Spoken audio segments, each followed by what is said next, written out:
Yoo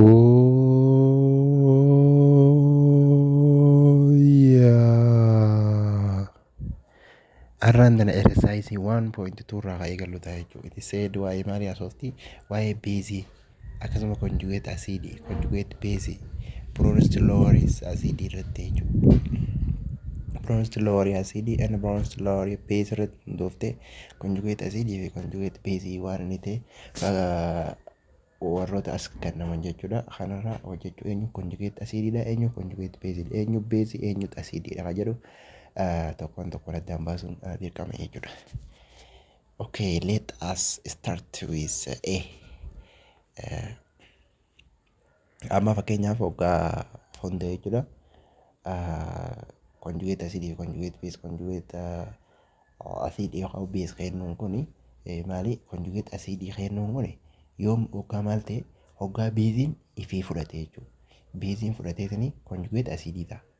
Waliigallee barattoota beeziin hoggaa fudhate jechuudha. Hoggaa beeziin hoggaa fudhate hoggaa pirootoonii beeziin fudhate jechuudha. San booda beeziin san maal ta'a? Conjugate acidii ta'a. Hoggaa ammoo asidiin pirootoonii gad lakkise jechuuf irraa pirootoonii yookaan haayidroojiin H kanarraa gad lakkise maal jechuudha?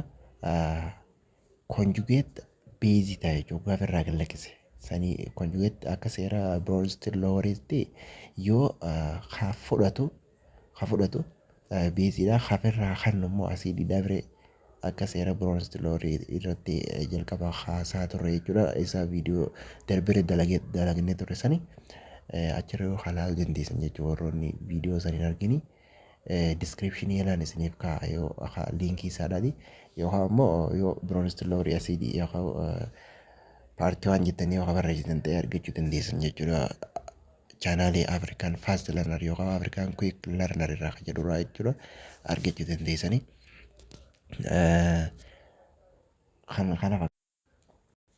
Amma kana gara hojjechuutti gaafa ceenu jechuudha. Amma kun haayidroojinii takka qaba asitti. Haayidroojinii takka qaba asitti watariin haayidroojinii lama qaba inni. Gaafa wal nyaachisnu jechuudha reakshinii irratti gaafa reaktaantii irratti wal nyaatan piroodaktiin isaa kana fakkaata. Piroodaktiin isaa haayidroojiniin duraan as turte suni biraa deemtee biraa deemuu isiidha kunoo negatiiva aayinii tanaan agarsiifte jechuudha. Negatiiva aayinii tanaan agarsiifte. Okay, ammoo asirratti haayidroojinii idaachuu isaadha. Kunoo asirratti kunoo positiivii jira jechuudha. Positiivii jira. Positiivii jira hoggaa jennu yeroo takka takka amma fakkeenyaaf negatiivii asiituu hirrachuu danda'a jechuudha. Negatiif fakkeenyaaf sila amma asiin negatiif lama ta'e bakka kanatti negatiif takka ta'a ture. Fakkeenyaaf inni isin jee barattoota. Garuu ammoo asitti zeeroodha gubbaa jira. Bakka tana zeeroo yaadaan zeeroon akka jirtu fudhatanii zeeroo iddoo takkaa meeqa? Zeeroo plus positive 1 is equal to positive 1 maali? Saniif kun akkatti positiiviin tun taniif barreeffamte jechuudha. Yaada koo kan namni kana isanii galuu yoo baates isatti aanu kanarraa hubachuu dandeessan jeen abdadha.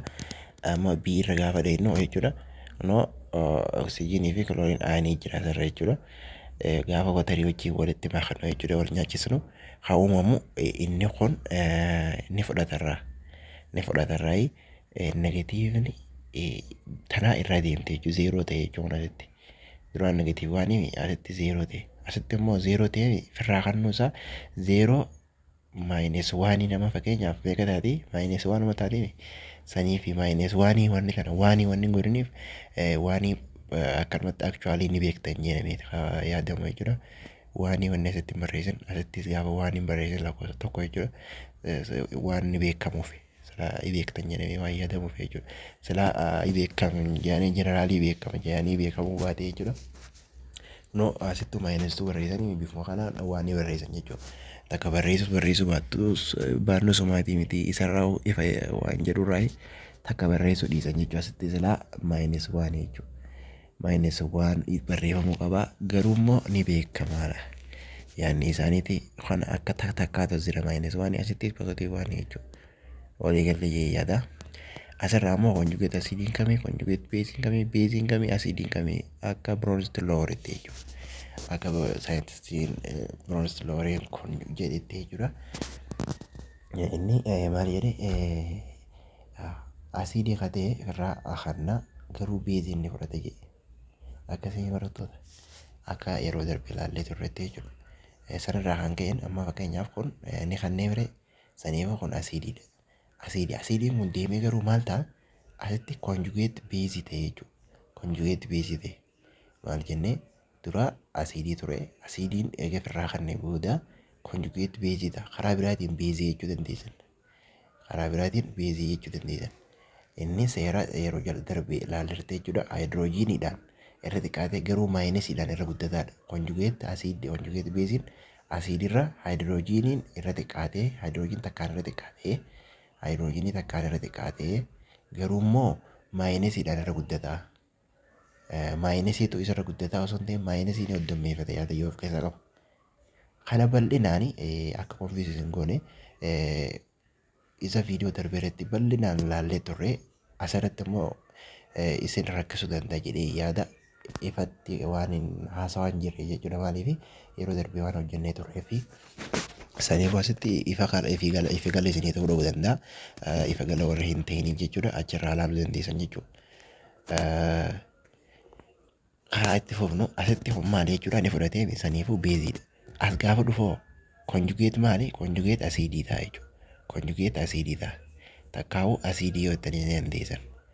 Akkaan isinii jee kana barattoota isa darbe irratti gadi fageenyaan hojjedheen ture achirraa ilaaluu dandeessan. Asirratti konfiis wajjin hin ta'ina. Warroonni viidiyoo darbee ilaaltanii jirraa hubattan jechuudha. Kana isin hubachuudhaaf isin rakkisa. Okay, let us move on B.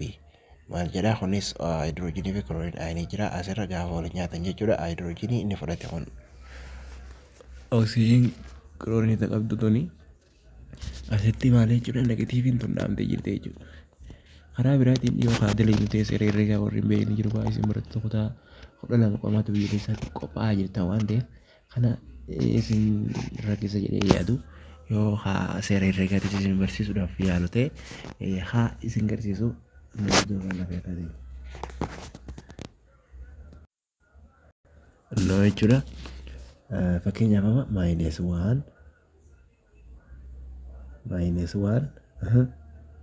plus 0 meeqa ta'a? Minus 1 ta'a. Okay. Kanaan eegenne minus 0 minus 1 wal qixa ni ta'a maal? Minus 1 ta'a. Akkasii barattoota. Sorry. Akkasii 0 minus 1. Okay. Kanarraa kan ka'e egaa 0 plus 1 noo meeqa ta'a? Plus 1 ta'a. Plus yoo barreessuu baattanii asitti gaasee herreegaa keessatti ni beekama.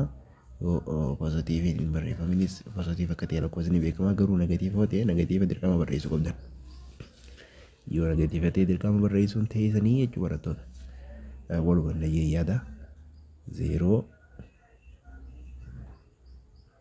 1 positive 1 jechuudha plus 0 wal qixa ni ta'a maali? Positive 1 ta'a jechuudha. Akkasii kanarraa kan ka'e jechuudha. Asitti gaafa dhufnu maali jechuudha. Asitti kana gaafa ilaaltan minus 1 gubbaarra jira. OCl kanaa jira jechuudha. Gaafa takka itti ilaanu jechuudha. Takka kunoo haayidroojinii asirraa fudhannee haayidroojinii ayinii kana gaafa itti ilaanu jechuudha. Positive ayinii kana gaafa itti ilaanu positive laal let me change the color 1 positive 1 minus 1 wal qixa ta'a meeqa ta'a? 0. Akkasii barattoota 0 ta'a jechuudha. 0 hin barreeffamu baay'ee kunoo bifa kanaan barreeffame jechuudha. Bakki sun kun 0 dha jechuudha. Kunoo kun 0 dha jechuudha. Daansii isin agarsiisu bifa kana jechuudha. Kun 0 dha gubbaadha bakka tana jira jechuudha. 0 hin barreeffamu jaanii dhiisanii jechuudha. 0 hin barreeffamtu akka fayyaadan beektan kan jedhu irraa kan ka'e haftee jechuudha barreeffama maaliif asirratti hin barreeffame barreessanis. Okay, hattee hoofnu barattoota. kami conjugate acidii kami conjugate beetiin kami beetii kamiin asidiidha jettanii kaasuu dandeessan. Amma kun maal jechuudha? Kun asidiidha ammaan kuni asidiidha. Ni kanneen asidiidha. Jalqaba garuu asitti maal ture inni? Asitti maal ture? Asitti beesii ture, asitti asidii ta'e saniifuu kana ni beektan gaa'ee bal'inaan yoo hin beekne ta'es fuuldura kan barannu ta'a jechuudha. Auto ionization jira tokkoon kan barannu ta'a jechuudha. Isaa fi waa'ee amooniyaa fa'a. Watarii fi amooniyaa fa'aan auto ionization jedhamu yeroo takka ifumaa gam tokkoon beesii ta'anii gam tokkoon asidii ta'anii ifumaaf hojjechuu danda'anii auto ionization yookaan self ionization jira. Kanas tokkoon kan laallu ta'a jechuudha. Fuulduraatti isa tooppikii itti aanu keessatti jechuudha. Kanaaf waan irratti tokkoon qabu barattoota haati fufnuga. Inni kun akkuma agartan jechuudha. Akkuma agartan asitti maal ture jechuudha. Jalqaba asitti maal ture ture asitti beesii ta'e ture. Asitti immoo asitti beesii ta'e fudhatee asitti immoo ni kanneen asitti asidii ta'e jechuudha. Kana haala galumsa isaatiin ilaalameeti. Kanaas waa'ee self organization yookaan auto organization jira. Sirriitti kan baratan ta'a jechuudha. Isa itti aanu keessatti warroonni kana wajjin akka isin irra qabne jechuudha. Addatti tokkoon kan adda baasnee isin barsiisuudhaaf yaalu ta'a jechuudha. Hanga danda'ame takkatti. Kana jechuudha kun maali? Asitti jechuudha. Asitti asidii ture. Asitti immoo kun maali? Kun beeziidha jechuudha. Inni fudhate waan ta'eef. As gaafa dhufe yoo conjugate asidii ta'e asitti yoo conjugate beezii ta'e jechuudha. Conjugate beeziin hydrogeniidhaan maal jechuudha? Conjugate beeziin hydrogenii isaatiin jechuudha. Irra xiqqaatee hydrogeniidhaan irra xiqqaatee eenyurra beezii irra xiqqaatee hydrogeniidhaan jechuudha. Garuu maayinesiin isaadhaa maal jechuudha? Maayinesiin isaa isa beeziidha jechuudha.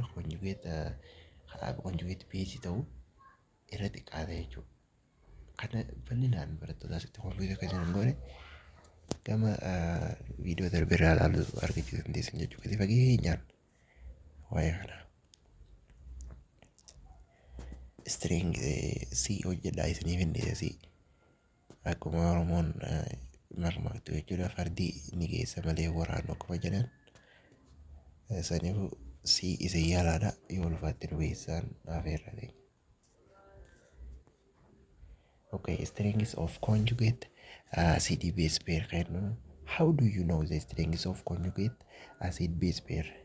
The net direction of an acid base reaction depend on relative acid and base strengths. A reaction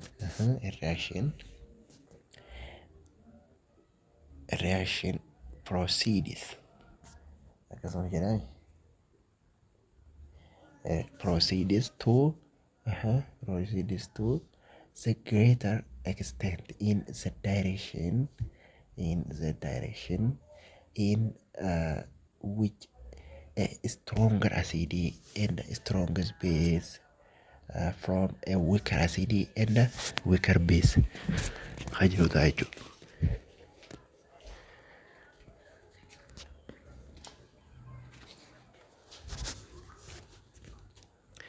The stronger and the stronger the acid, stronger the acid jechuudha. Acid jabaan the stronger it is conjugate base dha.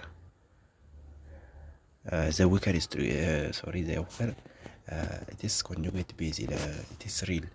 Maal jenne stronger qatee base acidiin qatee jechuudha. Fakkeenyaaf amma hydrochloric acidiin ammaan dhala strong base dha. Strong base dha. Garuu immoo maali? Conjugate base isaa maali? The weakest dha jechuudha. The weaker yoo weakest jechuu dandeessan jechuudha. Strongest ta'e the weakest ta'a. The stronger qatee immoo the weaker ta'a. Kana waa'ee comparative superlative jettanii tokkoon baratanii dhuftanii jedhanii adda adda jechuun Ingiliffaa keessatti. Kana immoo amma stronger jennaan.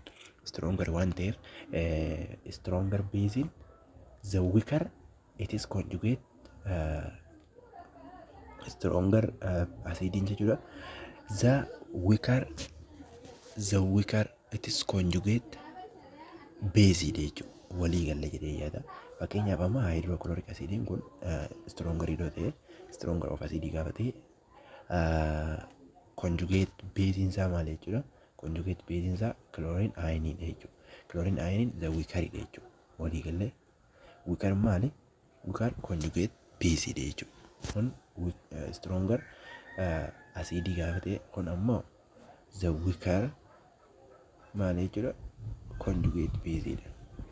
Gaafa laafaa ta'e immoo gaafa jechuun inni acidii takkaa base dha kun yoo weaker ta'e it is conjugating saadha jechuudha. It is conjugating saadha whether it is base or acid it is stronger ta'a jechuudha. Walii galla jechuudha. Stronger ta'a yoo weakest ta'e takkaa weaker yoo ta'e jechuudha. Yoo weakest ta'e strongest ta'a. Yoo weaker ta'e stronger ta'a. Yoo stronger ta'e weaker ta'a. Kana waa'ee superlative and comparative keessatti dubalee naambara jirtan. ERV EST it is not familiar with you, it is familiar with you I guess. Kanatti fakkaatutti kanaan beektan jedhee nabdadha. Itti fufnuugaa.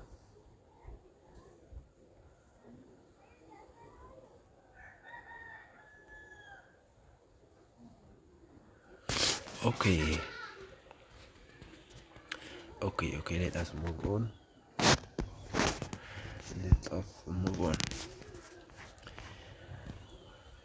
The weaker, similarly akkuma wal fakkaatutti jechuudha. Stronger base is maali? Weaker it is conjugate acid jechuudha. Stronger yoo strongest yoo the weakest it is conjugate acid ta'a jechuudha. Waliigallee yaada for example hydrochloric acid is strong acid dha. Garuu conjugate base isaa maali jechuudha? Weak conjugate base ta'e jechuudha. Waliigallee yaada acetic acid ammaa tana weakest dha. Garuu it is conjugating isaa maali jechuudha? Strong ta'e jechuudha. Conjugating strong base kun kana fakkaata jechuudha. Strong ta'a. Faallaa walii ta'u jechuudha. Faallaa walii ta'u. Waliigallee yaada. The following chart 1.1 keessatti shows the strength of conjugate acid base pair kan jedhu laalaa jira. No chartii asitti argitan kana jechuudha. No acidiin gama kanaani beesiin gama kanaani jechuudha. Akkuma asirratti agartan jechuudha. Beesiin acidiin jechuudha. Acidiin ol guddachaa deema. Ogaannu guddinni acidii cimaa ta'uunsaa ol guddachaa dhufa. Hydrochloric acid sulfuric acid jedhee akkatti bifa kanaan jechuudha. Xiqqaachaa dhufe negligible ta'e jechuudha. Coollate jechuun hanga hin jiru jedhame takkatti jechuudha. Concentration isaadha. Hanga takka irra gahaa jechuudha. Asiin xiqqaachaa dhufa. Gaafa as dhuftan ammoo faallaa asiidiidha. Beesiin guddachaa dhufte. Beesiin akkuma ifirraa hannaa deemtuun jechuudha. Akkuma pirootonii ifirraa baasaa deemtuun guddachaa deemti. Waliigallee barattoota. Amma fakkeenyaaf asitti wikii qatee ture kuni asitti maal ta'e jechuudha. Wikii qatee ture asitti kun gaafa SH taphichaa kana irraa baasu strong ta'e jechuudha. Asiin guddachaa dhufe. Waliigallee akkanatti xiqqaachaa deeme jechuudha. Concentration isaa negligible ta'a. Akkuma jalqaba kaasuuf yaalaa turre jechuudha. Strong qatee weakest ta'een. The strongest weakest it is conjugate base dha. Waliigallee barattoota. Kunoo kunis sulfuric acid akkasuma bifuma kanaan akkanatti ta'a jechuudha. Waliigallee jedheen abdadda barattoota. Kunoo bifuma kanaan xiqqaachaa dhufa jechuudha.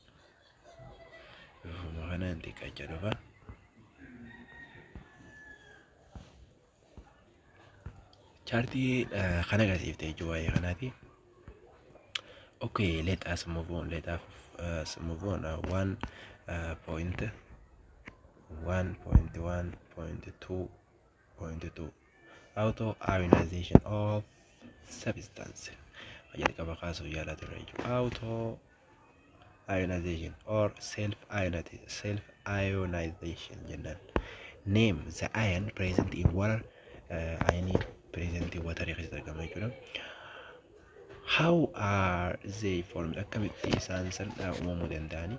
Molecular auto-ionization or self-ionization kennuun kun is a reaction between two identical neutral molecules, especially in a solution to produce an anion and a cation.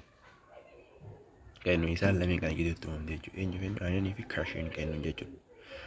Anionii fi cation kennuun jechuudha. Inni negative ta'ee fi positive ta'ee jechuudha. Inni positive fi negative ta'ee jechuudha. If a pure liquid partially dissociate into ion, yookaan bishaan qulqulluun kun jechuudha hanga luba tokko dissociate gaafa ta'e jechuudha. Ionii wajjinidha. Gaafa dissociate ta'e it is said to be self-ionization jennaan jedha. Self-ionization jennaan. Water, as we know, bishaan akka nuti beeknu jechuudha is a unique solvent jechuudha. Inni universal solvent. Universal solvent yoo isin maali wateridha jechuudha. Wateriin unique or universal solvent. Addunyaa kanarratti universal solvent ta'ee maali jechuudha. Bulbulaan generaalaan bulbulaan waa hundaa jechuudha maali bishaan bulbulaa solvent jechuudha. Kabulbulu jechuudha. Solute jechuun ammoo kabulbulamu. Solution gaafa jennu immoo kabulbulame, uumame, tolfame yookaan kalaqame jechuudha. One of its special property special wanni amalli isaa jechuudha. Addatti is its ability to act either as an acid or as a base. Akka asidiidha yookaan immoo akka beeziitti if kannu jechuudha. Akkuma jalqaba asirratti example 1.2 irratti kaasuuf yaalaa turre jechuudha. Asitti kunoo hoggata akka maali hoggata akka asitti maal ta'e asitti beezii ta'e asitti immoo asidii ta'e ni kanneen asitti isin fudhate jechuudha. Yeroo takka akti akka asidii yeroo takka immoo akka beeziitti akti godhaadha. No, one of special property is its ability dandeettii kana qaba to act akkam godhuudha actii kana godhuudhaaf either as an acid or as a base yookaan beesitti akka takka immoo akka asidiitti acti godhaa jechuudha. Hojjete yookaan dalage. Water function as a base in reaction with acid such as watering kun beesii akka beesitti fudhata. Eessa keessatti hoggaa eenyu hojii godhu hoggaa reaaktii yookaan wal nyaatiinsa eenyu hojii gaggeessan reakshinii eenyu hojii gaggeessan akka asidii wajjin gaggeessan. Whether it is strong or weak gaafa jennuun takka immoo wiikarii fi strong isa taatu asidii wajjin gaafa reaaktii godhu akka maalitti akka beesitti dalagaa jechuudha. Gaafa immoo wanni wajjin reaaktii godhu beesii wajjin inni akka maalitti dalagaa jechuudha. Watariin akka asidiitti jechuudha. Nama fakkeenyaaf amooniyaa wajji gaafa deemu maal jechuudha akka asidiitti jechuudha. Kana jechuun ni kannaa jechuudha. Waliigalee water is a very weak electrolyte and therefore conductor jechuudha of electricity. Inni haalaan electrolyte isaa dadhabaadha jechuudha. Saniifuu immoo ifaa dabarsuu irratti jechuudha dadhabaadha. But it does undergo ionization to a small extent. Hanga tokko garuu inni small extent bal'inaan hanga tokko ionization geessuu danda'a jechuudha.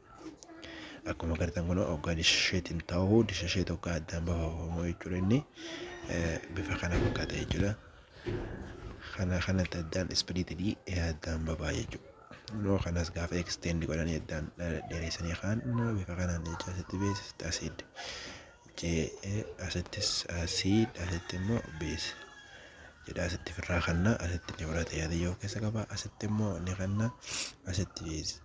Kana self auto ionization kennuun kana jechuudha. Ifirratti gaggeessuu danda'a jechuudha. Waliigalee isaan lameen wal nyaachuu danda'a. Yeroo tokko beesii yeroo tokko asidii ta'ee gaggeessuu danda'a jechuudha. Okay, let us move on. This reaction is sometimes called auto-ionization or self-ionization جنان. Self-ionization or auto-ionization of water. Self-ionization or auto-ionization. Self-ionization or auto-ionization jennee yaamna jechuudha. Amma fakkeenyaaf amooniyaanis akkasuma bifuma watarii kanatti yeroo takka aakti akka asiidii yeroo takka aakti akka beezitti jechuudha. Yeroo takka akka beezitti yeroo takka akka asiiditti aaktiif godha jechuudha. Eenyu amooniyaan like water akkuma watariiti jechuudha. While garuu inni not universal or unique solvent dha miti jechuudha. Eenyu amooniyaan garuu watariin adda wanni isa godhu universal solvent or unique solvent dha jechuudha. Waliigallee addaan baafatan jedheen yaada jechuudha. Yoo haa addaan ifa isanii hin ta'in jechuudha. Addaan babee addatti jechuudha. Isni clearly ifa hin ta'in jechuudha. With no doubt shakkii takka malee gaafii gaafachuu irraa ifee hin qusatina. Donating proton and accepting proton jedhe. Donating proton jennu protonii qafarraa kan nu ta'a jechuudha. What not that in this reaction kana keessatti jechuudha. Some water molecule behave as acid. Waterii molecuulii hanga tokko akka maalitti active godha jechuudha akka asiidiiti. Kana jechuun donate protonii godha jechuudha. Protonii ofirraa kannaa jechuudha. Protonii ofirraa kanna. Protonii maal godha jechuudha ofirraa kanna. Well, other water molecule behave akka maaliif bakka bu'a jechuudha. As basic bakka bu'a jechuudha. That means accepting proton. Accepting protonii fudhachuudhaan jechuudha. Protonii fudhachuudhaan. Protonii maal godhuudhaan fudhachuudhaan jechuudha. Active godhan jechuudha. Okay, let's jump on here. 1.1.2.3 it said amphiprotic species. Amphiprotic species. Do you think that a molecule or an ion can be both a donor and acceptor of proton? Khanani addaati beektu moleculiin tokko ioni kana yookaan donor yookaan akkasuma accept protonis godhuu danda'ii jettee yaaddaa. Molecule or ion that can either donate or accept a proton. Yookaan fudhatee yookaan immoo kannee protonii jechuudha. Depending on the other reactant. Reactant isa kaan irratti depend ta'a jechuudha. They are called mali amphiprotic species jennee yaamna jechuudha. Maal jennee amphiprotic species. For example, isa formula kana jechuudha. Acts as an acid in the presence of OH ion.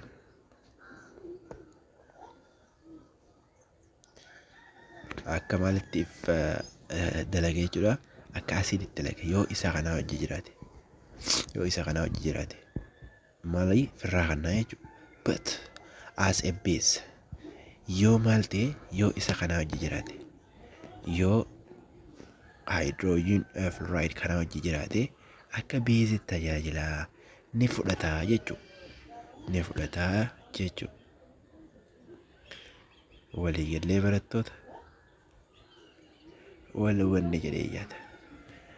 Maalirratti depend ta'a jechuudha. Isa reactant depending on the other reactant. Gartee depending on the other reactant. Akka fadhatte jechuudha. Yeroo takka akka base yeroo takka akka acid. We call it amphiprotic species. Please barattoota sirri jajjabeessaa qabadhaa waan tana. Amphiprotic species jennee yaamna. Amphiprotic species. Fakkeenya isa kana jechuudha. Fakkeenyi biraatis jiru. Akkuma jalqaba kaasuuf yaada ture fakkeenyaaf amma watariis yoo fudhattan jechuudha. Watariis yoo fudhattan reactantii isa kaanii wajjin jechuudha. Gaafa akkanaa kana wajjin ta'e jechuudha. Maali akkanaati wajjin gaafa ta'e jechuudha. Indeeti kan nutis fudhatus qabaachuu danda'a jechuudha. The most important amphiprotic species is water itself. the most important one, the most Johanna the most important amphibiothic species is water itself. Matanza bishan matanza baay'ee barbaachisaa kamaal ta'e fakkeenya isaa jechuu karaa biraatiin. Fakkeenyi the most jechuudha. The most example of amphibiothic species is water itself jechuu ni dandeessan karaa biraatiin. Maal jennee the most example amphibiothic species is water itself jechuu dandeessan. Takka immoo the most important amphibiothic species is water itself jechuu ni dandeessan. It is your choice guys. Filannoo teessaniituni. Okay, sorry. Kanaan jabeeffatanii qabachuu qabdan jechuudha. The most waan jawana sirriitti jechuudha qabachuu isinirraa eegame jechuudha. When an acid donate a proton to water, acidiin takka gaafa protonii kannituuf watariidhaaf the water molecule a proton acceptor jedha. Molecule watarii san protonii san fudhata jedha. Gaafa maal acidiin takka donate a proton to a water molecule. Gaafa san jechuudha moleculiin bishaanii protonii acidiin biraa kan ta'e san irraa fudhataa jedha. And hence a base ta'a jechuudha. Inni maal ta'a akka beesiiti ta'a jechuudha. Akka beesitti tajaajila jechuudha. Conversely akkasumatti illee faallaa isa kana jechuudha. Gaafa acidiin jechuudha gaafa beesiin accept a proton from water, it donate a proton to base. That acts as a base jechuudha. Acts as acid. Acts as acid talaga jechuudha. Akka acid jechuudha. When base react with water jedha. Basing gaafa react wajji godhu water molecule donate a proton jedha. Molecule watariidha. Protonii kannaaf eenyuuf beesiidha. Hoggaasa maal ta'e jechuudha inni akka asidiitti tajaajila jechuudha. Hence acts as an acid jechuudha. Eegas jechuudha akka asidiitti tajaajila jechuudha. Gaafa immoo fudhatu maali akka beesitti tajaajila jechuudha. Hence acts as a base jechuudha dandeessan jechuudha. Asitti hence kajoo kana bifa kanaan hangarraa fi kana jechuutti guutachuu dandeessan. Yoo fedhanis akkama qabachuu dandeessan. Yoo fedhanis akkama qabachuu dandeessan. It is your choice. Filannoo keessan. Garuu sirri qabadha. Watariin the most important amphibiothic species is water itself. Kajoo kana sirri qabadha. The universal solvent in the world is water. Universal or unique solvent in the world is water. Water. Sirriitti jabeessanii qabachuun dirqama jechuudha. Okay. Consider, for example, the reaction of water with a base. Ammonia kana wajjin gaafa act godhu with the acid akka wanni kana wajjin gaafa godhu maali acetic acid kana wajjin gaafa godhu jechuudha. Maali ifirraa kannaafi jechuudha. Saniifuu inni maal ta'e jechuudha. Inni maal ta'a akka maali tajaajila jechuudha. Akka gaafa kana wajjin tajaajilu godhu akka acidiitti tajaajila jechuudha. Akka acidiitti gaafa kana wajjin gaggeessu garuu akka beesitti jechuudha fudhata waan ta'eef.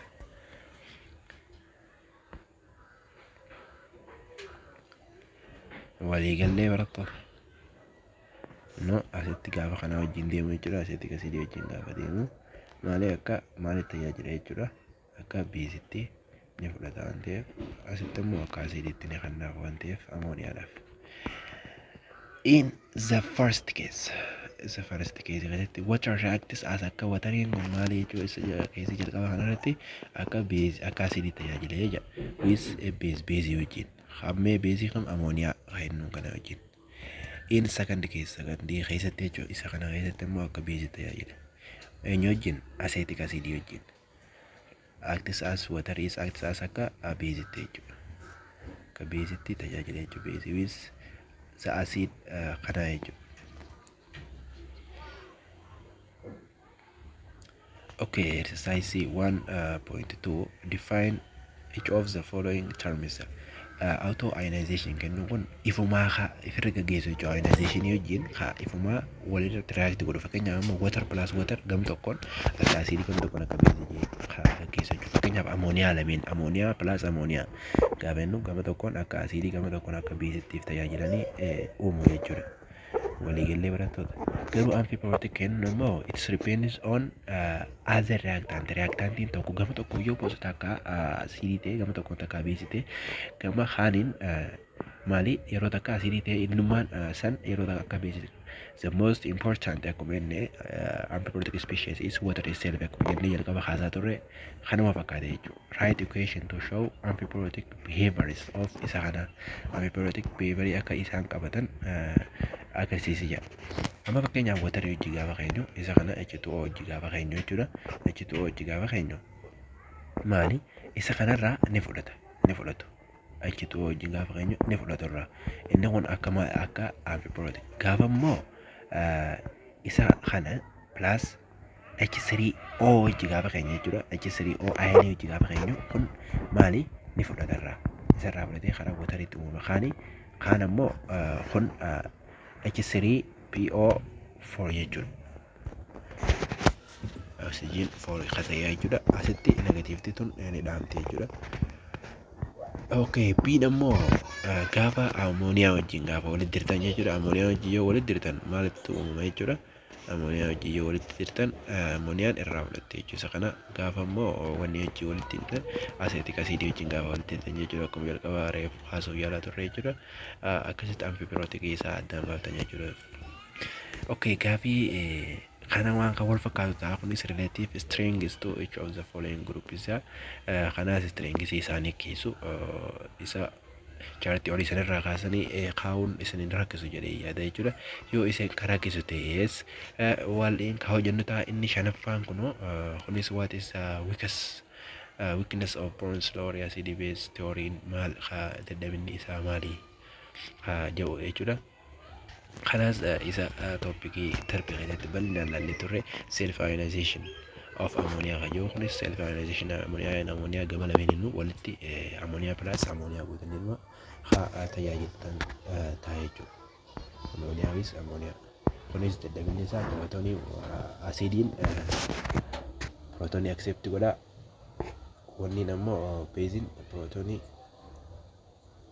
accept godha asiidiin ammoo pirootonii donate godha jechuudha. Seerri isa kana garuu ammoo isa kana hin qabnelleen asiidii ta'ee jiru jechuudha.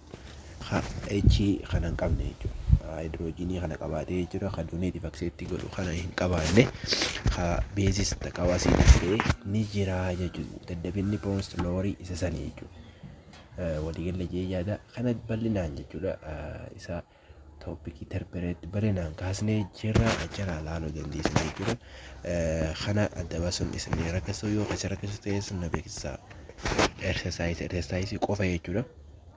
Isaa fuudhee jechuudha. Exercise qofa chaanala qophatti dibannee yoo barbaachisaa ta'e jechuudha. Qofa rakkaa hojjennu ta'a yookaan ammoo asuma ilatti jechuudha kan inni isiniif deebisu ta'a. Sanis filannoo keessanii akkamitti hojjennaa kaaja'u isinii lafa kaa'uu qaba jechuudha. Ifa adda wanni addatti jechuudha ulfaata ta'e jechuudha. Karaa waliin godhaaf haalaan ulfaataadhaan ta'eef yoo hunda isaa kaawwanni kun inni ta'e saniifuu bifa clearly ifa ta'e yoo isin ta'e ammoo gaafiiwwan ulfaatoo ta'an jechuudha. Keessaa isinii dalagnee yaana irra gaariidha jeeyyaata. Kanaaf ammoo yaanni xiyya akkanaa keessan kaniin eegu ta'a jechuudha. Okay, 1.1.3 lowest concept of acidity and the base. Waa'ee Bourne's law xumurree jirra. Maali karaa lowest concept of acid base kayyuu yeroo biraa qabannee dhufnu ta'a. Let us call it a day. It is enough for today, guys. Thank you so much. 1, 2, 3. Yo.